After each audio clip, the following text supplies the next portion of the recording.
fucking love this song. So who had a ray gun? No, fucktard. Not Ray Gun. Reagan. Ronald Reagan, 40th President of the United States. Whatever, dude. Reagan had to deal with all this same stuff in the 80s. Insurgents trying to overthrow their governments. Back then, the Afghans went crying to the Russians for help. Facts. This pisses Reagan off so much, his boys whip up Operation Cyclone and use the CIA to arm and train the Mujahideen. One of these CIA-trained badass Lawrence of Arabia SOBs who kicks the Russians' asses out of Afghanistan ends up being Osama bin Laden. Oh, snap. No shit. True story. So the Mujis kick Russia's red ass across the sand, the entire Russian economy collapses, and goodbye USSR. Now America has no more bad guys to fight. Oh, go America! It's your birthday! But in the meantime, Osama and his now well-armed Al-Qaeda brothers start screwing with everybody. Egypt, Algeria, hell, he's blown up half the Middle Eastern governments trying to create a unified Muslim country. But here's the thing, the people don't want it. Why? Don't know. Maybe they like their lives how they were. So he deems them all viable targets. He started blowing up his own fucking people?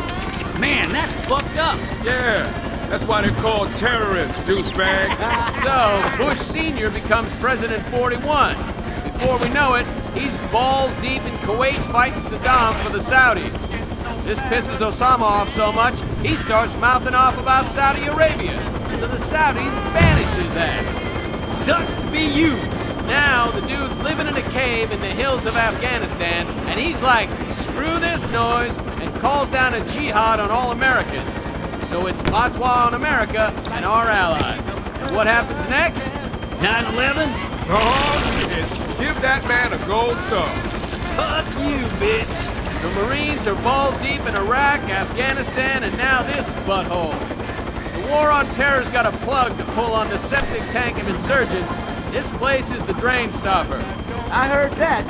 Every evil bastard that got banished, kicked out, had nowhere else to go, they came here.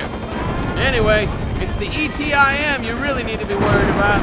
The ETIMs carried out the suicide bombings along the Xinjiang border in China's backyard. And they don't like anyone pissing in their cornflakes. So China caught some of their leaders and executed them publicly via firing squad. ETIM swears retaliation. And so they killed those Chinese athletes last year at the Olympics. So what do you think, Sergeant Kirby? You've seen the most action out of all of us. Back at Pendleton in what, 2 weeks? The insurgents are well trained and they've been fighting the PLA for a lot of years. So this is not going to be easy. There's no routes into the countryside to dig these cowards out of there other than the ones we're going to be blazing. I will say this. We're gonna see some motivating grade A hardcore action. Every Marine to give his left nut for. Devil! Hoorah!